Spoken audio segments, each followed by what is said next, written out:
What's ailing you? Just a lot of congestion, mostly a head cold. Mm-hmm. So, Do you suffer from allergies? I suffer from having 4 kids in my house that are always getting me sick. And they just go off to school or daycare or wherever and just come back with everything. Always. It's like at least once a month I have something. And it's usually kind of minor, but this one's really knocking me out. I look forward to those days myself. It's coming up really fast. Yeah. Yep, sure is. Man, 4 kids. Yeah. It's a bit of a handful. I have a friend with 7 kids, and he told me after 2, it doesn't really get any harder because they start entertaining each other.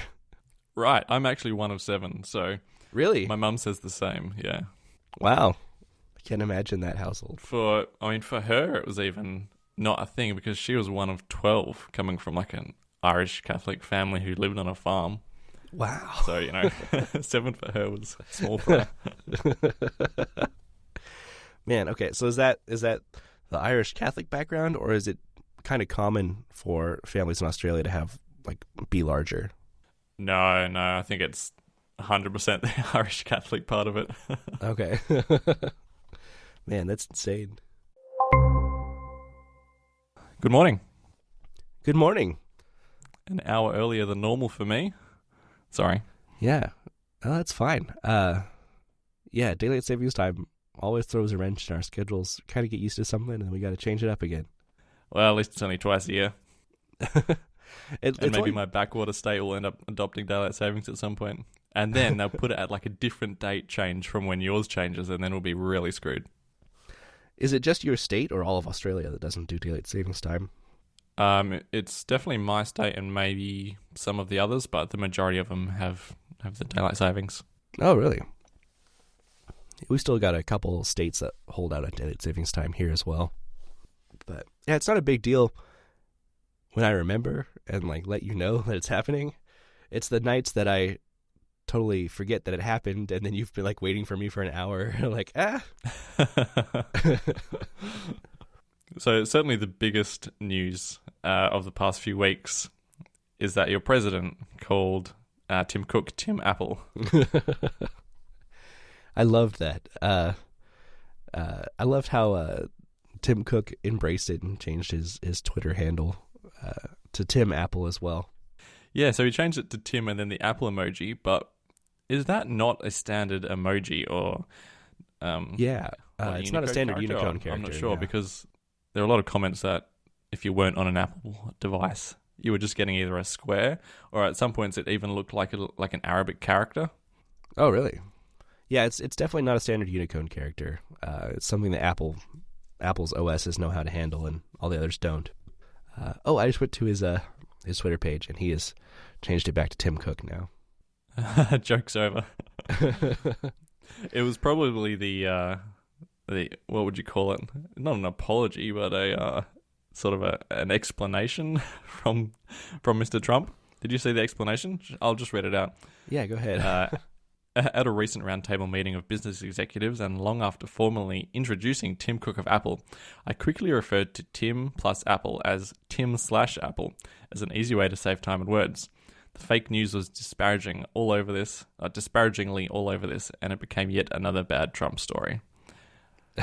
I've gone back and watched the video a number of times, and I just cannot wrap my own head and the way that I talk around this possibly being anything but a mistake. But maybe I'm just too much in the fake news bubble for my own good. I mean, that's sad when you start questioning your own eyes as fake news. Yeah, it seems like a silly thing to not just say like, yeah, I messed up and laugh about it, because everyone else thought it was great. And I don't even think, like, there's a lot of times, without trying to make this too political, there's a lot of times people in this country laugh at Trump. But this is one of those situations where I think he could have easily taken it as us like laughing with him and played along into it. It would have been fine. But him making a big deal about it has kind of made it worse.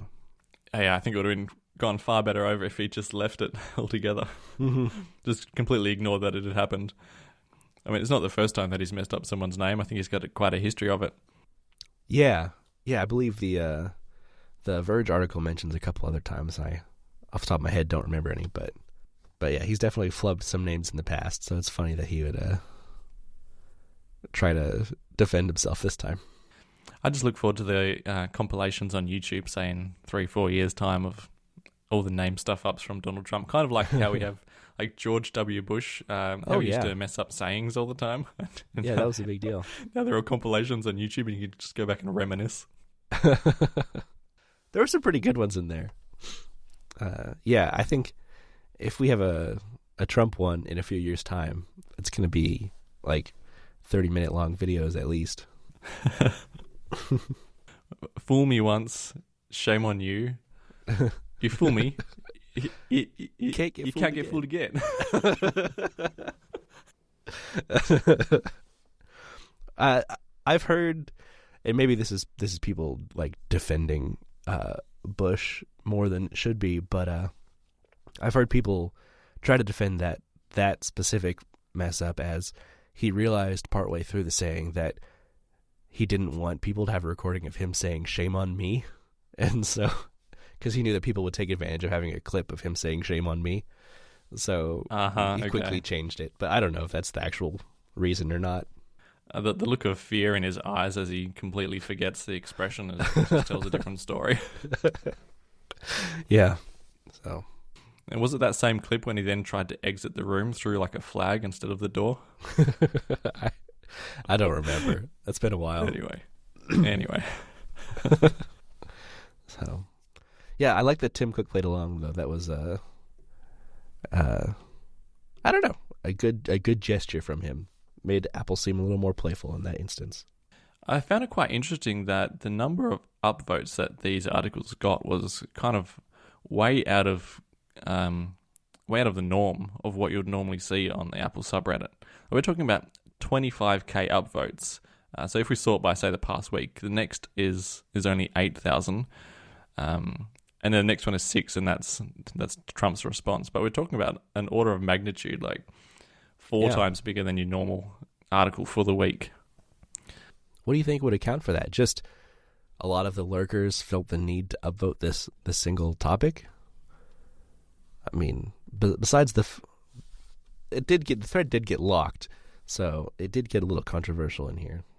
Yeah, I'm wondering if it's like the convergence of two like bubbles to try and make a metaphor, which probably won't work. But like you've got the Apple bubble, and then you've got the people who are anti-Trump, and there's probably like a big crossover in the two bubbles, enough that like together it makes one like enormous audience for a topic like this, and probably bring in people from like the edges as well. Like it's 2 points of interest, I think. So together they create a hyper news. Here I am coining a new term. A hyper point of interest on the internet. Well, what do you think of my theory? I think it's very possible and a good theory. I'm just wondering if maybe this post just made it to the front page and a lot more people saw it who aren't usually subscribed.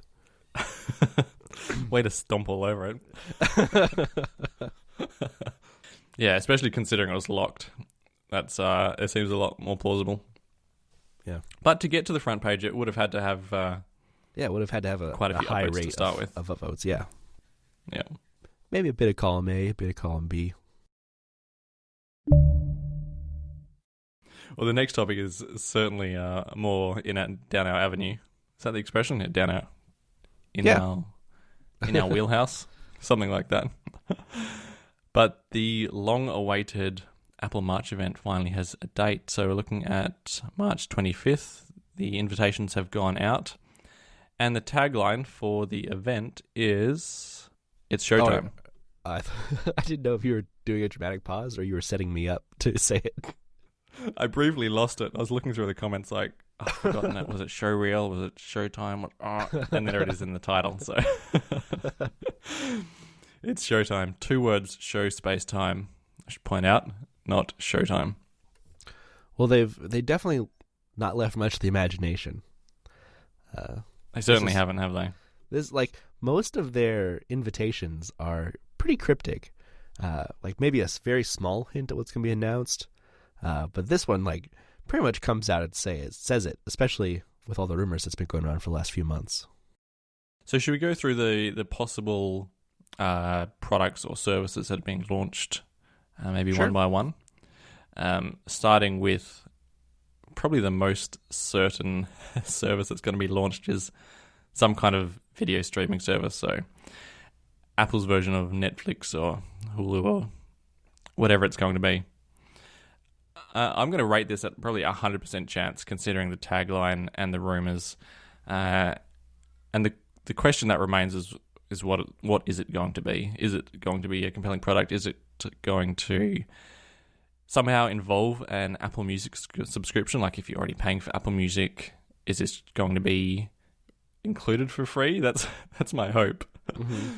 But I somehow doubt it. I think it's going to be, I don't know, Apple Music Plus, and then you get video as well. Are they going to I doubt they're going to rebrand Apple Music after all the effort that's gone into it. But Yeah. I struggle to imagine a world where their two streaming services aren't linked in some way, especially considering you can link family memberships for Apple Music. What, are you going to have a family Apple Music and then a family Apple Video? That seems not as compelling and hopefully not what they do.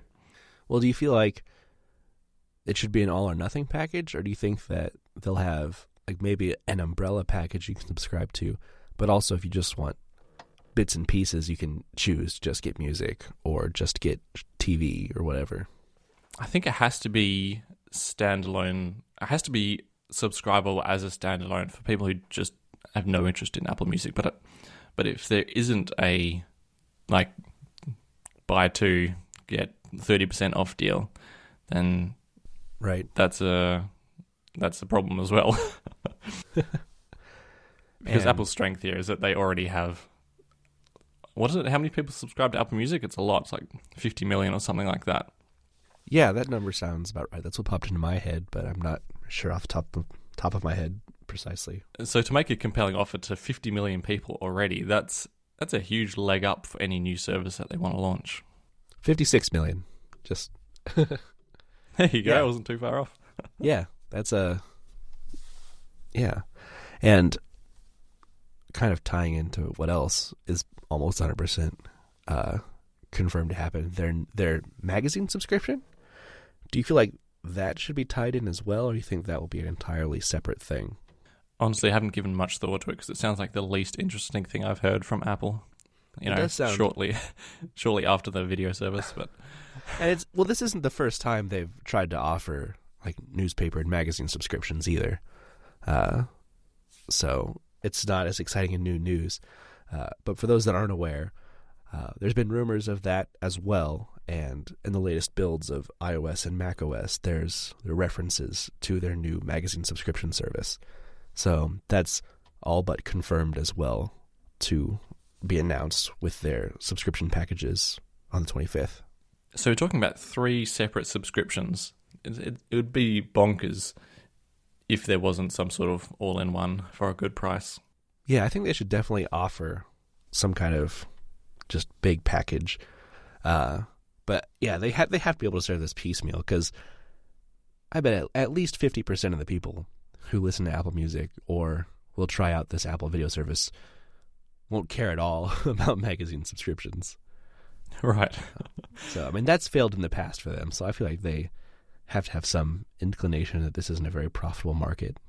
And they're going to keep trying, aren't they?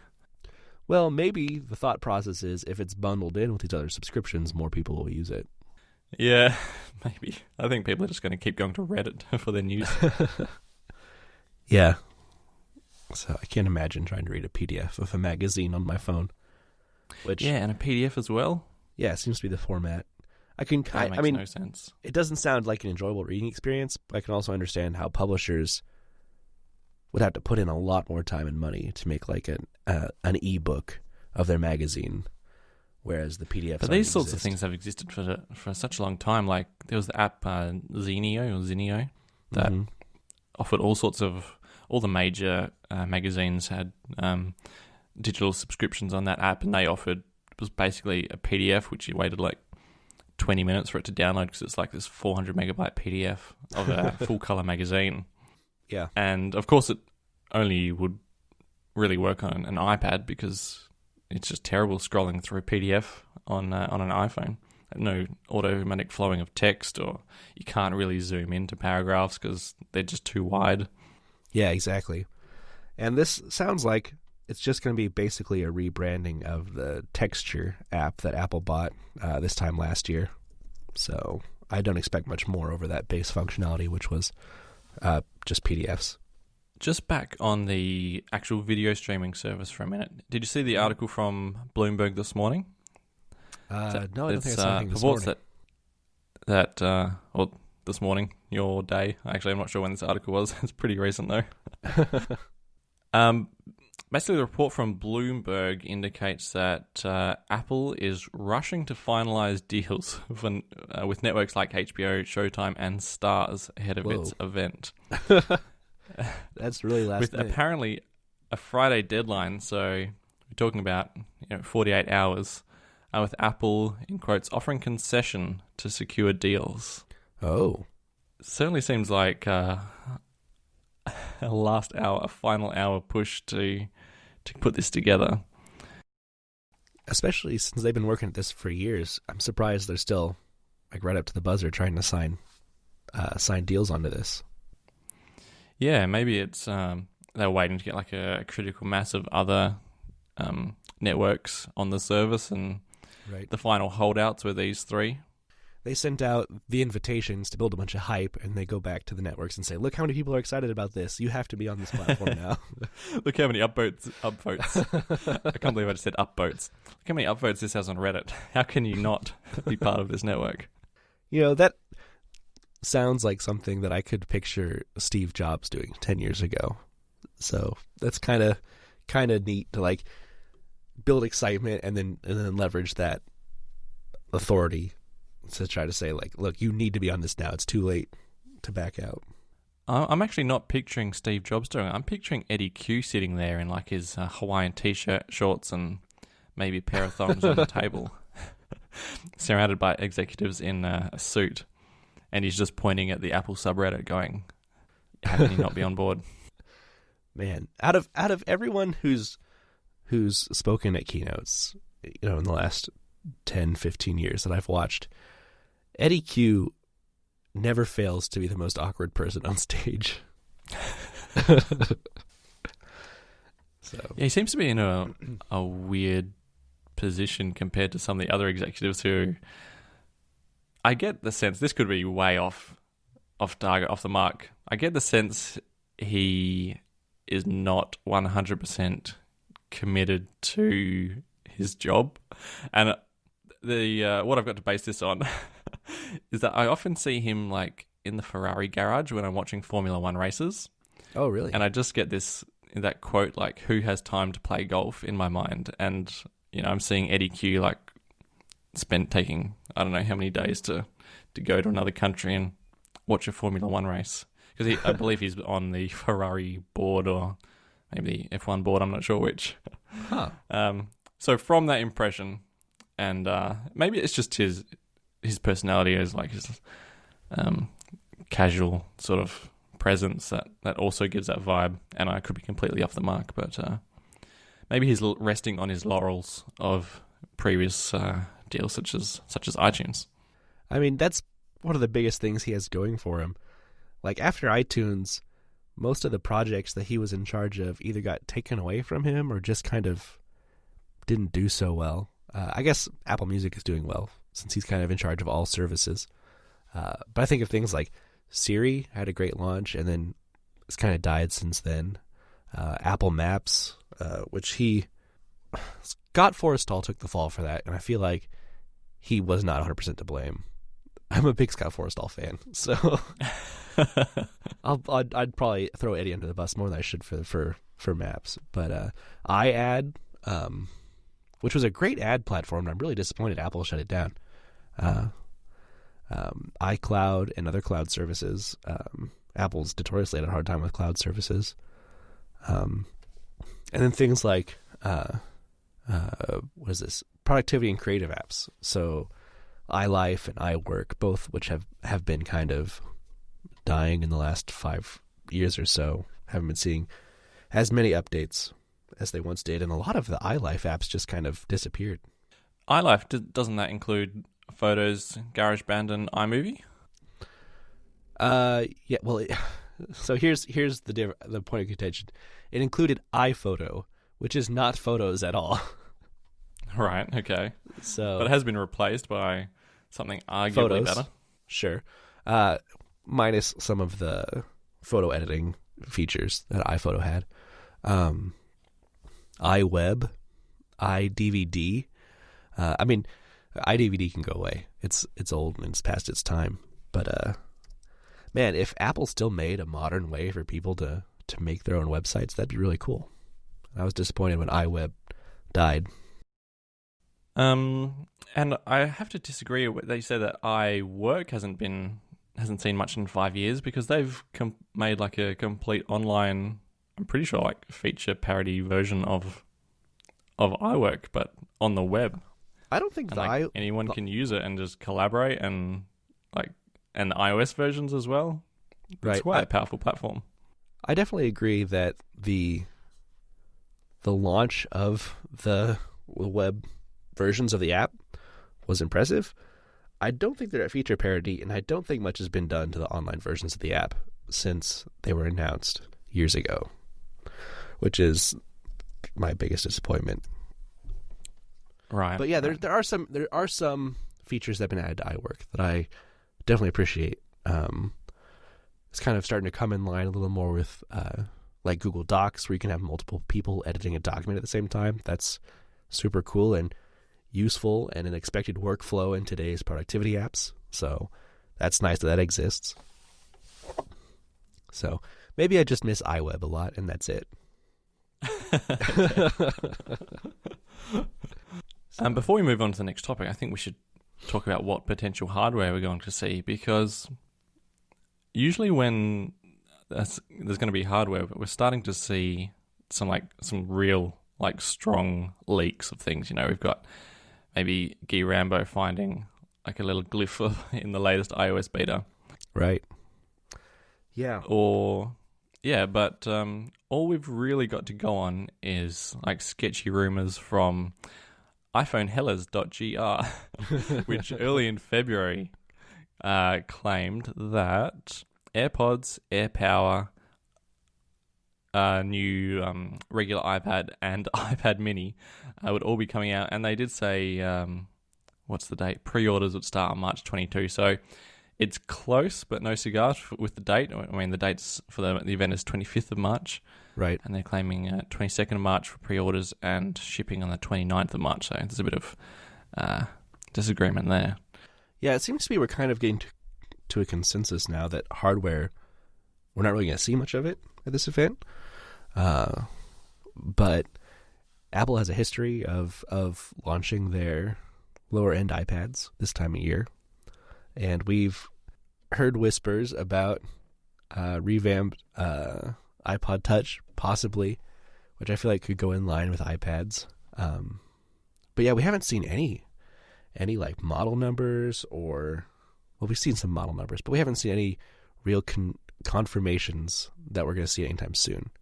And the only thing I'm really clinging to, and I should probably know better after a year and a half, is I really think there's a strong possibility we're going to see AirPower in March. Keep dreaming. Well, this is my only justification. Guy got my hopes up. I'm blaming Guy. He came on here and he acted all coy about AirPower is definitely coming in the next couple months, and he acted like he knew something that he wasn't sharing with us. And I don't know. I'm clinging on to that little thread of hope that he spun out for me.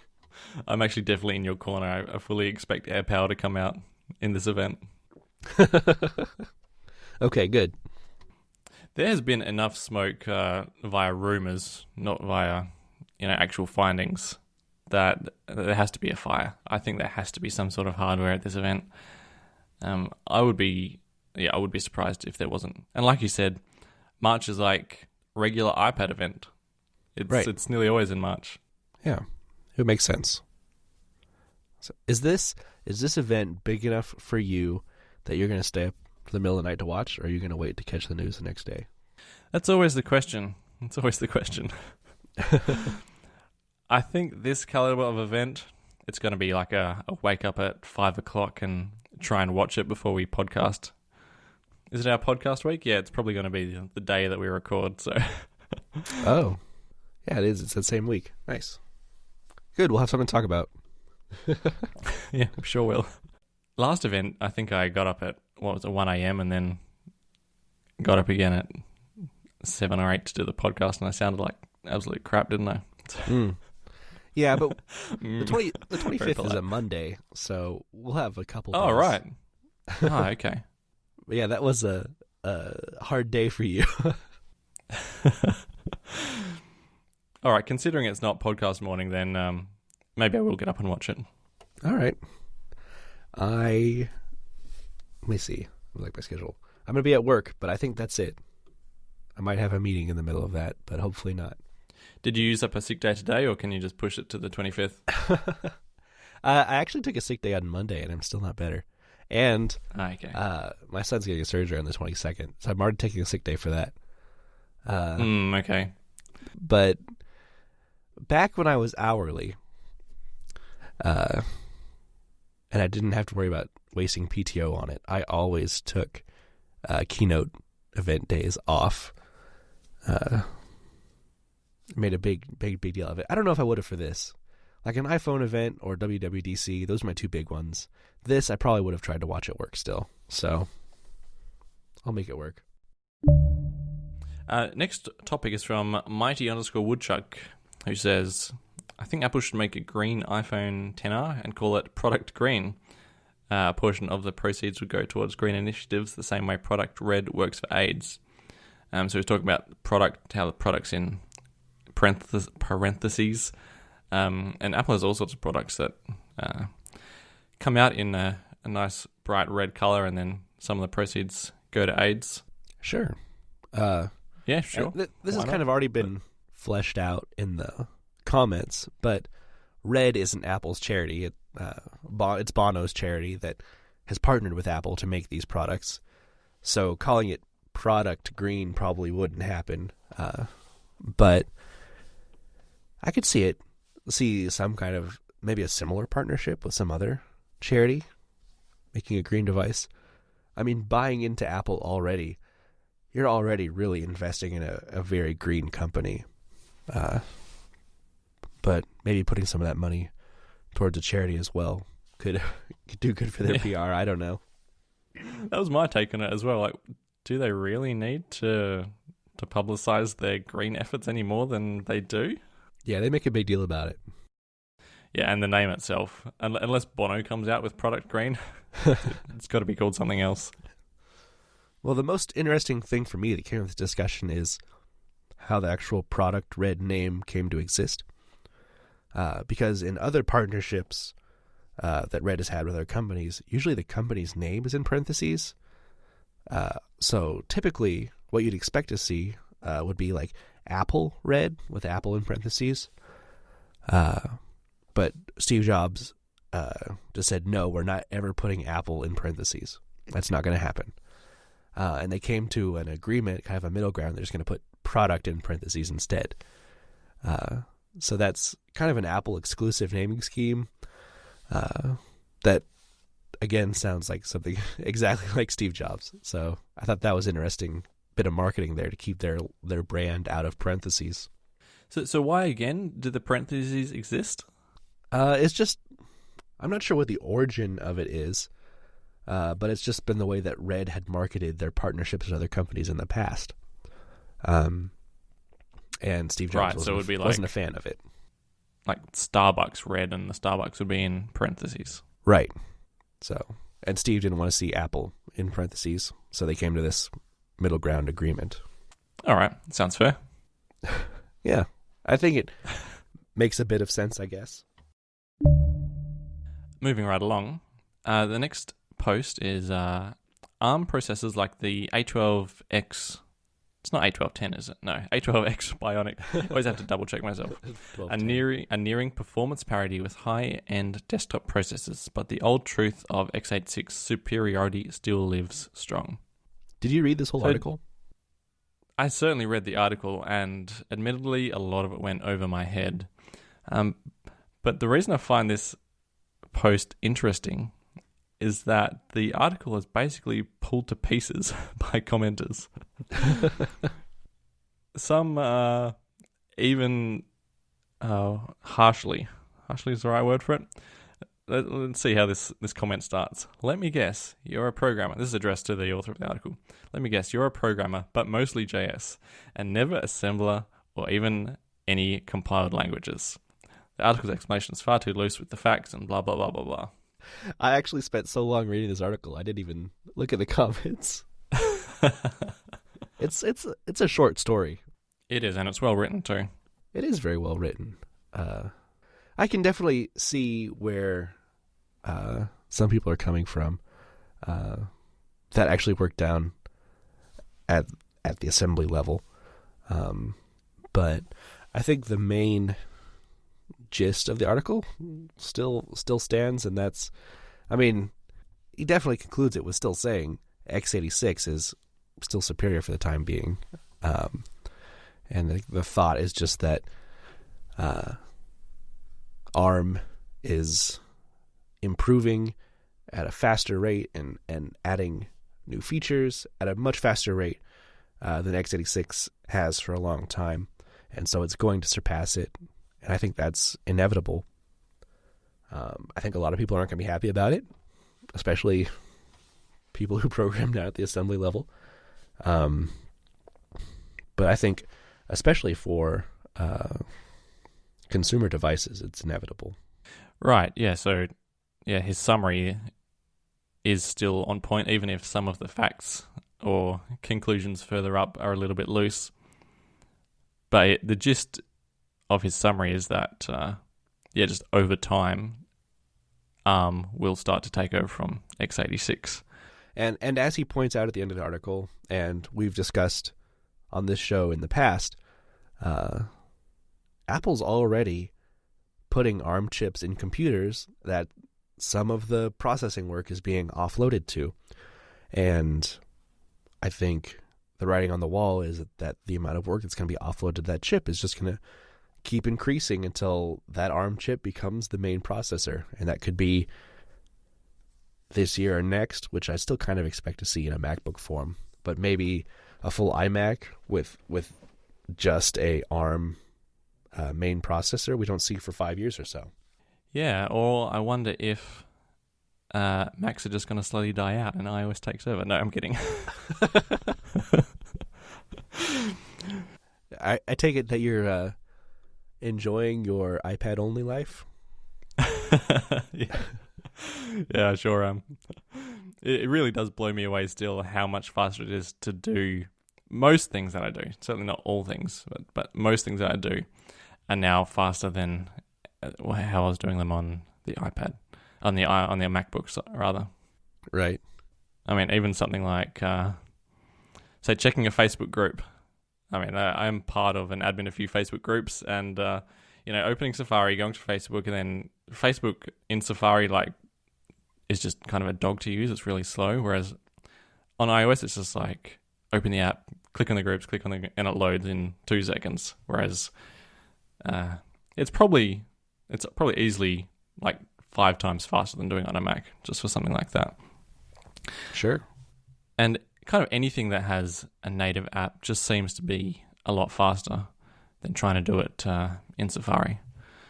Because that's kind of the comparison, basically, isn't it? We're getting to a point where it's either a native app that's doing something or it's Safari that's doing something. I haven't thought through this point at all. But it seems that, well, it doesn't seem. I think it's a fact that native apps are just faster at doing things than web browsers. And so as long as your task is completable in an app instead of a web browser or like a desktop app, then it's going to be a faster thing to complete. So the last fortnight's podcast was fully edited and 99.9% posted from my iPad. What do you mean by that? I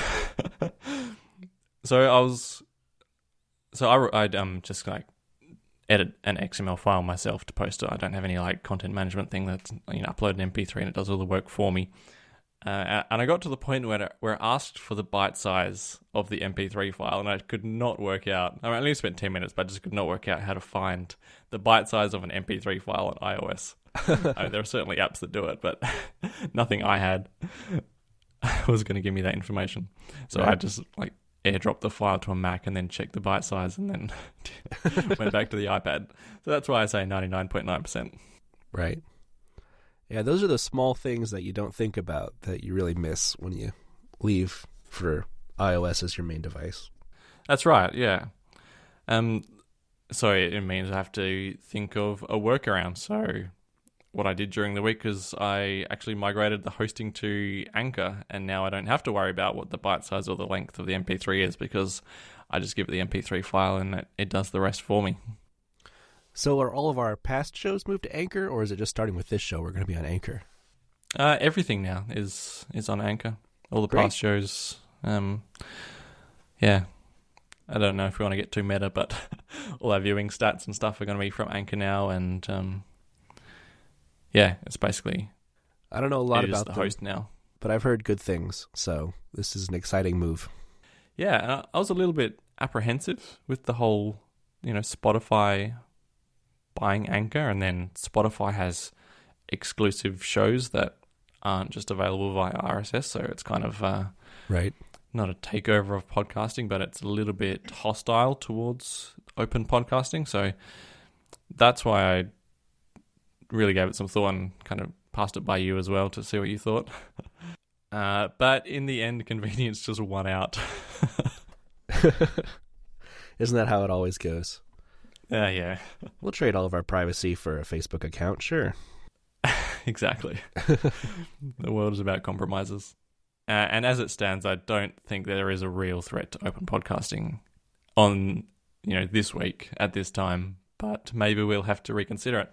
And the fact that we can just move away from Anchor at any point, the fact that that's possible was just like the reassuring thing in the back of my mind that if we start seeing some bad man behavior from Anchor under Spotify's leadership, then we can just move off back to the good old XML file that I write by hand. Do you know where the word podcast came from? I'm guessing it's from the iPod. It is, which is it was surprising to me when I learned it. So congratulations on jumping right to that conclusion. Thank you. Yeah.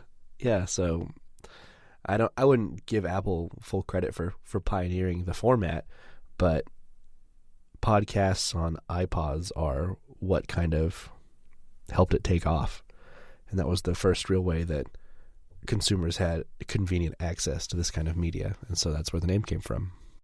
Ah, cool. So, okay. I'm not sure I actually ever listened to a podcast when I had an iPod. Oh, really? I definitely did. Maybe some music podcasts, but never like spoken audio. I think I got my first iPod in 2005. It was an iPod video, and I definitely watched more video podcasts than I listened to audio podcasts. So there was like, man, so 2005, I would have been in the 5th grade, just to put everything in context. There was like these cartoon inappropriate joke podcasts that I would subscribe to and watch. And there was a best of YouTube podcast, and it was these people would take like whatever the most viewed videos on YouTube were at the time, and they'd put them in, they just post them as a podcast. And I subscribed to that. Completely without licensing and royalties, I imagine. Yeah, because this wouldn't have been right in the start of 2005, but like a year or two later when YouTube like first started. Yeah, no one had any concern for any of that kind of stuff back then. Good old days. The good old days. So the last topic for the week is a self-post. Actually, there are 2 posts on this kind of topic, so we can do both of them. Tilda Key underscore says Wi-Fi sharing between Apple devices is just perfect. And on a similar theme, we had a post by your SAS who says, when people talk about how great the Apple ecosystem is, this is what we're talking about. And then a little GIF or a video about working on his Mac and then saying, take a screenshot or something to that effect, and it like turns on his iPhone's camera and then immediately transfers the photo back to his Mac. Yeah. Should we talk about Wi-Fi sharing to start with? Because Sure. this feature is incredibly convenient. But there are a lot of people in the comments who are worried about the security implications of it. Because how it works, if anyone's not familiar, say you go to your friend's house and you want to connect to their Wi-Fi network, you click on their network name and just it asks for the password as it normally does. But anyone who's in your contacts and has their phone unlocked and nearby will then be prompted to share the Wi-Fi password with you, and then it will just autofill in the box and connect you to it. Right. So the security concern is that, well, now you've got that password and you can share it to anyone else. And also, if you have keychain turned on, then it will sync it back to your Mac. And so the concern there is, while you can't see Wi-Fi passwords on iOS, you can find out what a Wi-Fi password is on macOS. Oh, sure. I hadn't thought about it that way. Mostly because when I use this feature, I don't use it because I don't want someone to know my password. I just use it because it's easier than trying to tell them capital A, exclamation point, period, number 7. I don't really care if people know my Wi-Fi password, so maybe that's not a big deal for me. It's just way easier to share it than try to spell it out for them. I think the concerns would probably exist more in an office or a corporate environment, but saying that, they've probably got something a little more complex than WPA2 PSK. I don't know. Yeah, they should do. This does kind of remind me of a story from when I was camping out for the iPhone 6. I was in front of an AT&T store. This is the one and only time I've ever camped out for an iPhone. I got there at like 6 p.m., so it was a good 12 hours.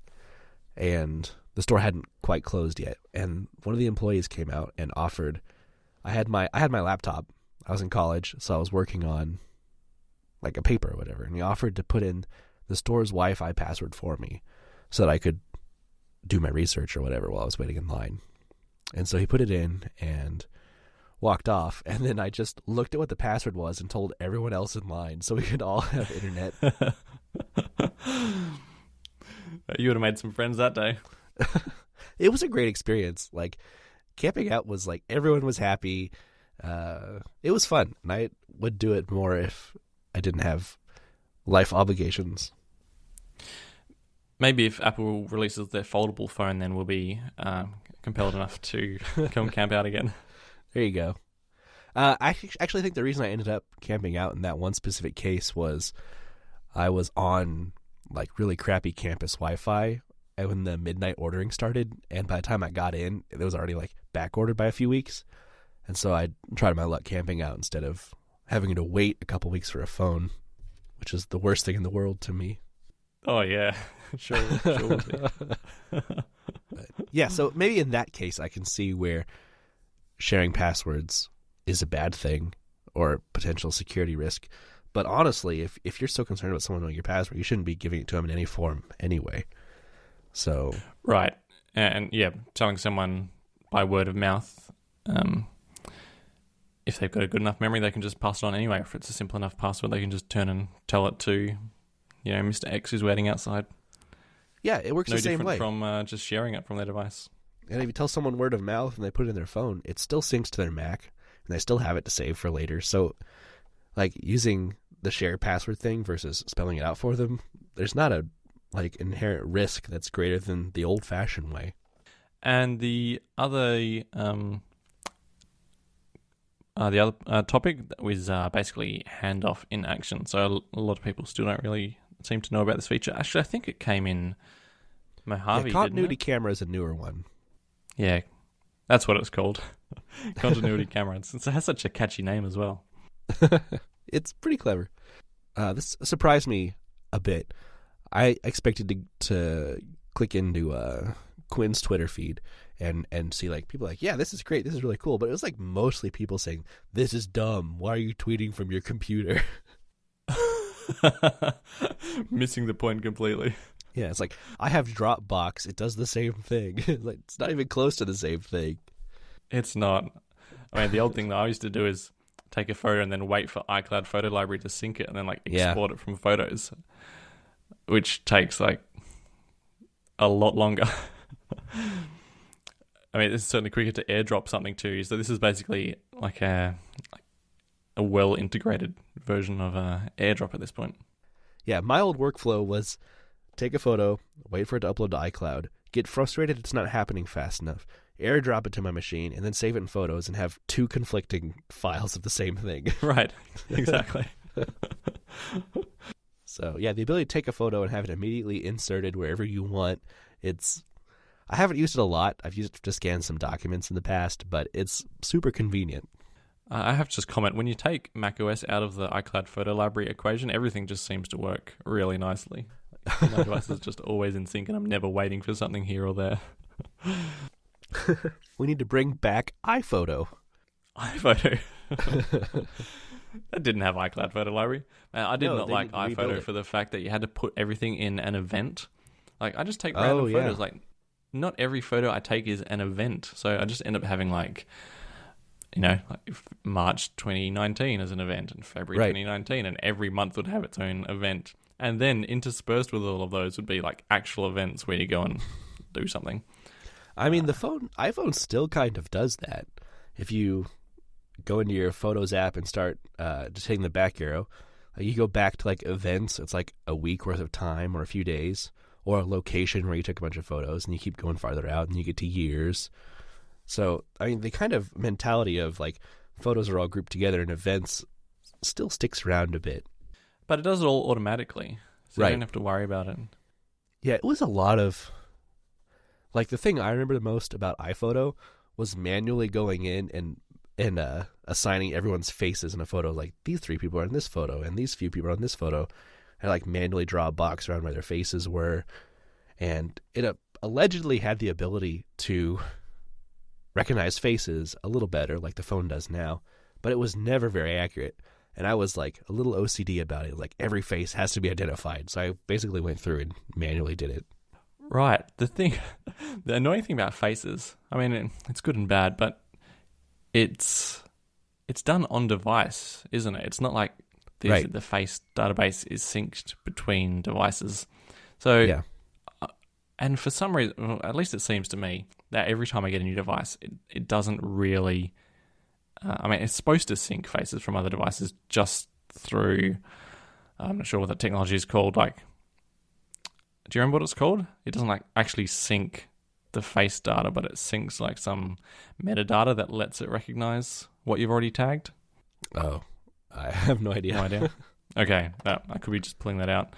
But it seems every time I get a new device, I have to re-tag faces, and that is annoying because I, like you, like having faces tagged. Right. The worst thing is when it's like these are all strangers. Like, random people in the background of photos get identified, but like my daughter in the front of the photo just doesn't recognize her. And unlike iPhoto, there's no way to manually say this is a face like you used to be able to. You can on macOS. Oh, can you? Yeah, for sure. I haven't even bothered with photos. So when you're looking at a photo, go Command-I, so it brings up the info dialog, and then it will list all the faces in a little row and little circles, like little avatars, and the last avatar is a plus button. You click that plus button, and there you go. You can add a face. But see, this needs to be on iPhone. Yeah, it should be. Maybe it's possible with like a third-party app to do it. I don't know. I was going to say the feature is just so buggy on macOS, and it has been for years. Like, after you've done, say, your third face, it just stops letting you click the plus button, and you have to like get out of Photos and quit it and relaunch it, and then start adding the faces again. Oh my god! Just one of the reasons I ended up hating Photos on the Mac. This is the testament for it. I've never used it. I went to launch Photos to check this out, and it's like, do you want to use iCloud Library? And now it's syncing everything. So I've never launched Photos on my Mac. So I like being able to manage it all on my phone. Yeah, it is. It's streamlined. It's slick. It's pretty quick. Yeah. It seems to get a lot more attention than Photos on the Mac, which is just one of the reasons that I try and be exclusively iOS now. Man, this is just going to be my my whipping boy. Is that what you call it for the next? I don't know. Is that a bad term? At least for the next 6 months.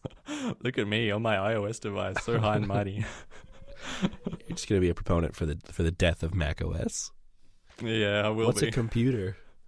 Yeah. I'm just going to title every podcast episode "What's a Computer" from here on out. Anyway, I'm James VDM on Reddit and on Twitter. And I'm Jellywoot on Reddit and Twitter. So what else is going on? What's going on? I don't know. I'm working on my car mostly. Oh yeah, again, new Camaro. Yeah, it's been giving me a headache ever since I got it. Oh no. So I don't know if I told you this story that I got it like 80 miles from home and it died on me. Did I tell you that? No, you didn't. So that's after you bought it and then the drive home. Right. So I flew down. It's about 600 miles away. I flew down and I went to drive it home, and I made it 80 miles from home and it died. And the fuel pump ended up going out on me just in the middle of the road. So I got it towed home, and it sat in my garage for a week until I could coordinate schedules between the mechanic and the tow truck people to pick it up and drop it off. And I got that done, and I just got it back yesterday. I just got it back yesterday. And so I had to go get it registered still, because it's been a couple weeks since I bought it, but I haven't actually got it registered in my name because it's been in the shop. Right, so I went and did that today, and it was a 3-hour process at the DMV to get that done. Oh god, 3 hours. Yeah. Sounds like our licensing here. Oh, good. I'm glad it's not just us. So yeah, between getting sent back and forth between like different like state buildings across town, and then saying I need different paperwork and having to go back and forth from home, or actually calling the guy I bought it from to fill out another form, and it was just it's more complicated because I bought it from a different state than it would have been if I bought it from someone in the same state as me.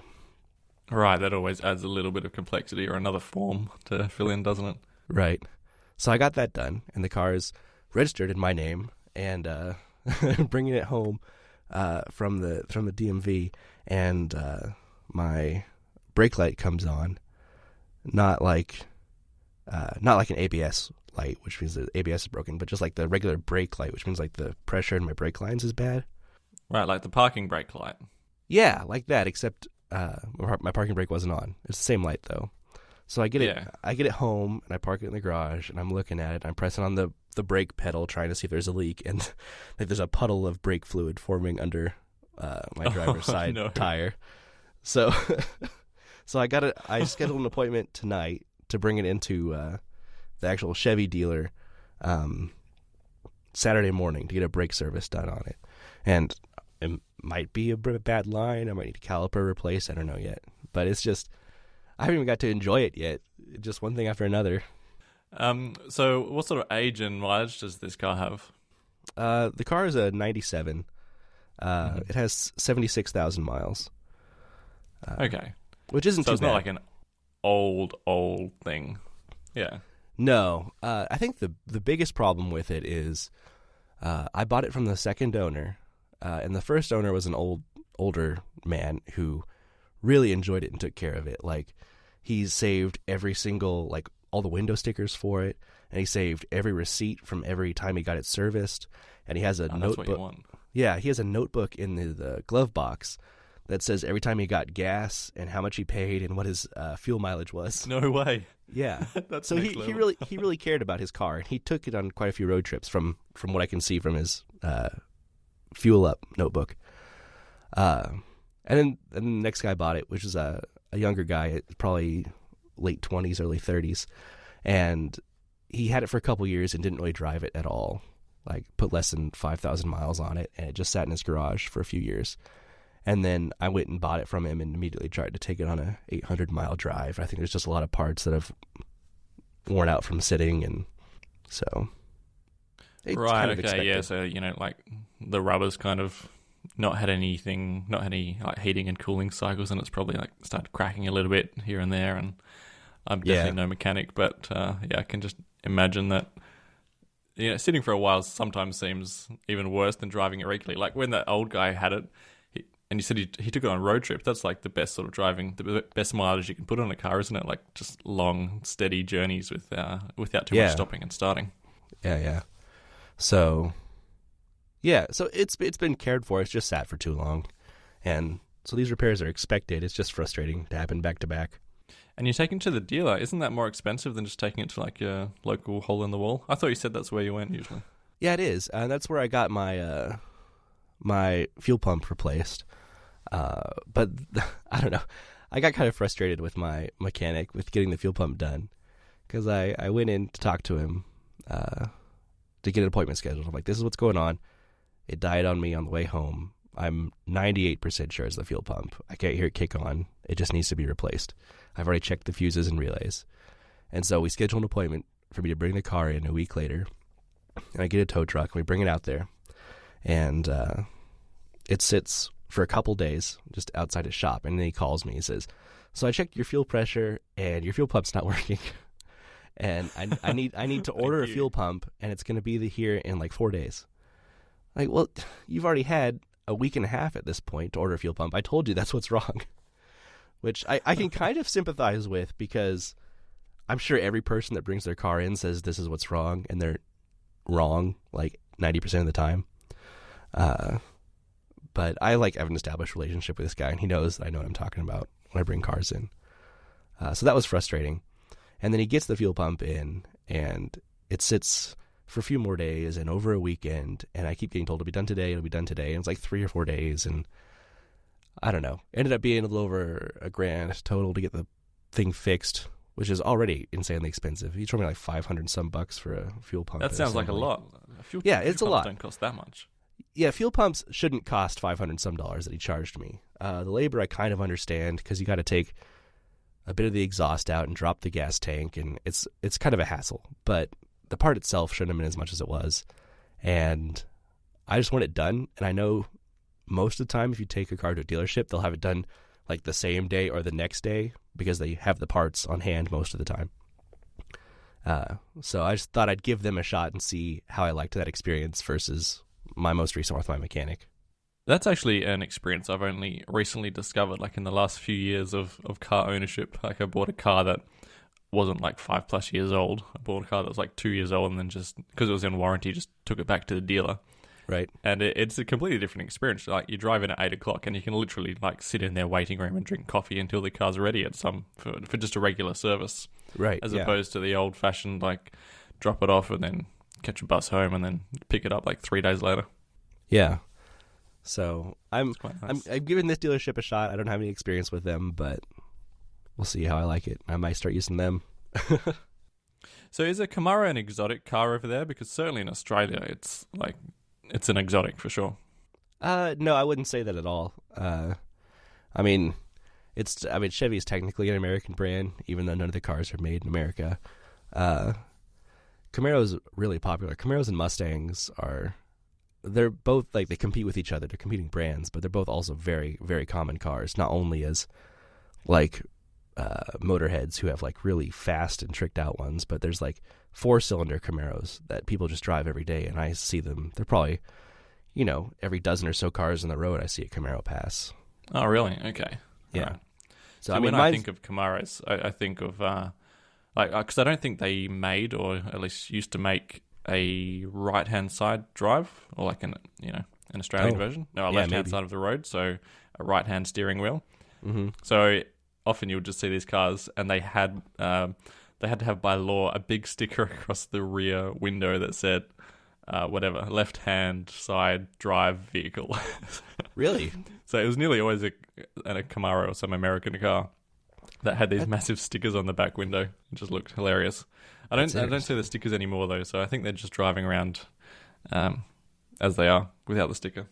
I would say we don't have any rule like that here in the States. And I mean, I've driven a right-hand drive car a few times, and I don't think it actually makes driving that much harder.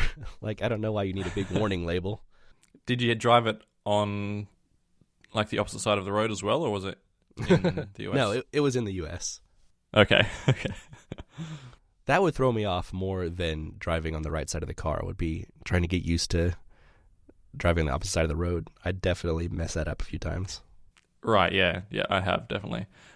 Last year, after I came back from Germany, I was there for 3 months, as you know, and I was like, you'd pull out of a driveway and start driving down the road, and if there was nothing obvious to say I was on the wrong side of the road, I would just continue on my way until I saw like a car facing the wrong direction, either parked or coming towards me. Oh shit! Man, I actually didn't realize that you guys drove on the other side of the road. I thought that was just kind of like a UK thing. Yeah, I think it's because like the backstory of Australia is the UK. The origin story is convicts from the UK right? coming here. They dumped all the worst people there. Yeah, it wasn't just the poor people, but it was like largely convicts, because the prison system was just insane there. They would put people in prison for the smallest offence, and they ended up having like huge barges just on the river, which were like prison boats, because the prisons were overflowing. And so some smart person said, well, let's ship them to Australia. Maybe the snakes and spiders will deal with them. Yeah, that's right. So that's the origin story of Australia. So for European Australia, I should add to that footnote. Right. Is there still a significant portion of like Aboriginal territory? Of territory, outside of main cities, like there certainly is a lot of territories belong to the native people. I'm not sure as a percentage, like, and I've got no idea really what percentage that would be. Sure. But they certainly have a lot of land, kind of in the outback areas in the northern part of Australia, mostly in the less populated areas.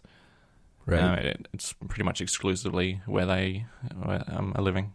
It's kind of, I mean, we don't, here in the States, we don't treat our natives very, very well. They have very small territories, and it's kind of mixed in between cities, and you can kind of tell you're there. Like in my state, Kansas, the state is allowed to have 4 casinos in the whole state. And so if the state wants to build another casino, they have to close one. The exception to that is reservations for Native Americans, because they don't fall under some of those federal or state laws. And so every reservation has casinos on it, and that's their big source of income. And that's most of the places people go to gamble, especially in like the Oklahoma area. Huh, okay. So do you frequent these Indian casinos as well? No, I've never been to a casino in my life. But, okay. Oh, no, none at all. Nope, I've never been to one. So probably a smart move. It's just weird timing for me with like having a bunch of kids and also becoming old enough to drink and gamble, and it fell like on top of each other. And so by the time I was old enough to go out and do that crazy stuff, I was already kind of a little like settled down with family. So I didn't get the chance. Not that I necessarily would have taken advantage of it, but I probably would have at least checked it out once or twice. But I so don't. Your gambling and drinking age is 21, right? Gambling is 18. Okay. But a lot of casinos have like a 21 age limit because they have like open bars, and they don't. Right, I was thinking like you go to a casino and you can gamble, but you can't drink. That just seems weird. Yeah, like you can go to a gas station and buy a lottery ticket at 18, but most casinos, you need to be 21 to get into. Right, you've got laws on buying lotto tickets as well. Oh, is that not a thing for you guys? I don't think so. I'm pretty sure I bought lotto tickets when I was like 12. Wow. I could be wrong though. I mean, I remember like my parents or grandparents would buy me a lottery ticket every once in a while when we were at a gas station just for fun. But we're definitely not allowed to buy them unless you're 18. Yeah, maybe that's what I'm remembering, like standing at the counter pulling Dad's arm. Dad, can I have a scratchy? Huh. So. Oof.